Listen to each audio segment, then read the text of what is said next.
So, ladies and gentlemen, we all know that the third season of Star Trek, the original series, had numerous bummer episodes, including Lights Datar, Spock's Brain, The Cloudminder's Turnabout Intruder.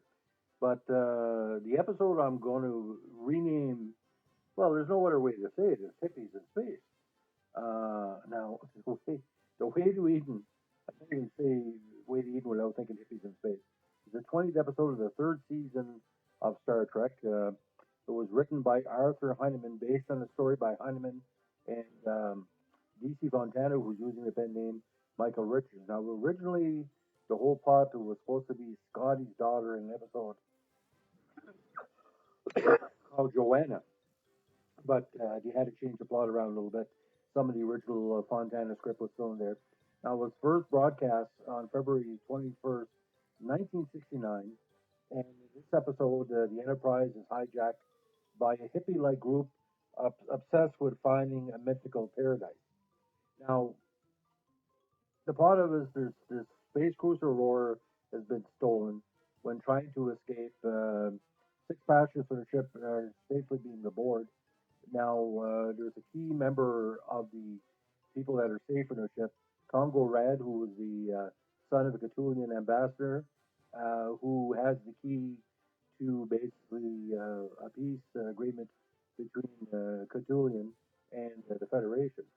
Now, they meet up with the leader of the group, someone called Dr. Severin, who is a proponent of the cult called One, which is kind of, universal peace and every brotherhood and all that, typical hippie thing. And their destination is the planet Eden, which Kirk responds as a myth. But Spock is kind of partial to the One movement. He's fascinated by it, and he starts off a communication with Severin and his followers, saying that this is something that I really understand what they're trying to find. They're finally trying inner peace. Now, eventually, Severin is quarantined in the brig, and he feels that Eden will somehow cleanse him of a disease. It's a typhoid Mary that's carrying a fatal disease that could infect a population of a planet or a colony very quickly. Spock determines he's insane, but get this, ladies and gentlemen, it's a basic Star Trek plot, but we have all kind of bizarre incidents going on. Kirk is pretty well. William Shatner's performance in this episode is terrible. A lot of people say it's because you can see him wearing a girdle in some episodes, some part of the episode, which is kind of bizarre. Chekhov was a main character. You have a character called Adam, which is played by Charles Napier, a noted actor who later performed a key role of all things in the Blues Brothers movie, and also Austin Powers series. And Adam ends up being kind of like, the singer and sage of the group, and he basically leads them in song. They have a space jam between Spock and his stuff, with the calmly very nice looking women of the group singing backup. So it's basically a tribute to the hippie movement, and it's kind of making fun of the hippie movement. Charles Napier wrote all his own songs, which were never hit on any hit parade besides Hit Over the Head hit parade.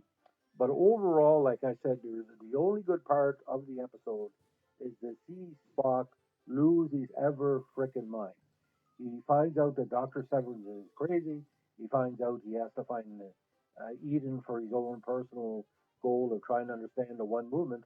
And how does he react? Does he react in, fear and trepidation? No, he hangs around with the person that's supposed to be sick.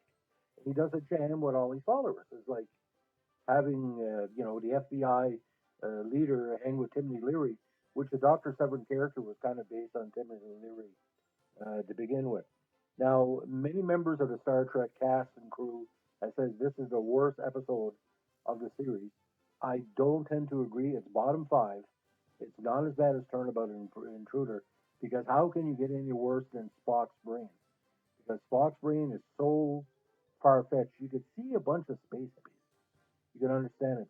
But like really sexual women taking over Spock and taking out his brain and being motivated to do it. I mean, that's a future episode I might do in our podcast. I don't really do that much Star Trek podcast because it's easy hits, as we say. Everybody's going to listen to it.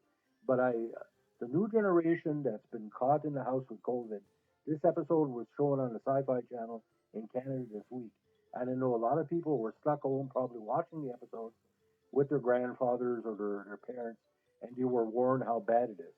You can lose brain cells if you watch this episode and take it seriously.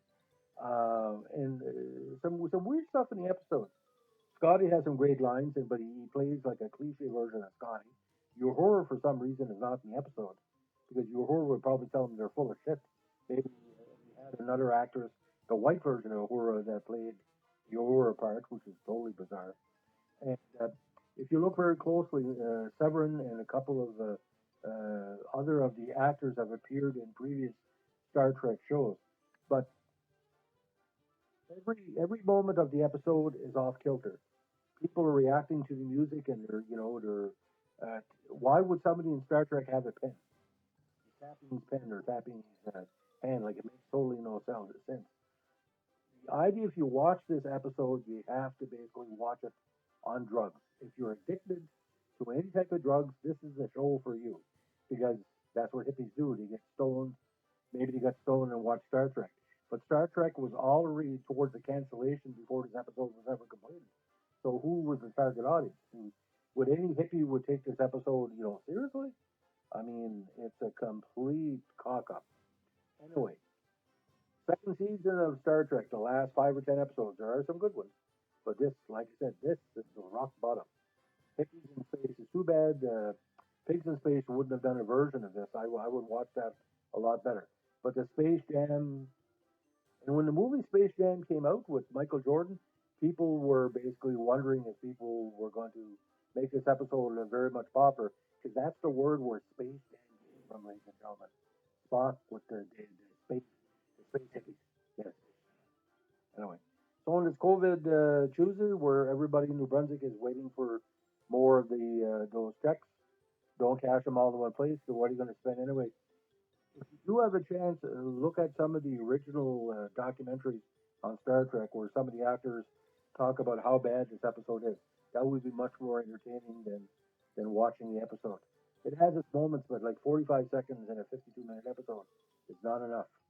Anyway, beam them into space is what I'm saying. You should have done that the first 2 minutes and shown the black sky of Star Trek for the next 51 minutes. It would be much more entertaining. Have a good day.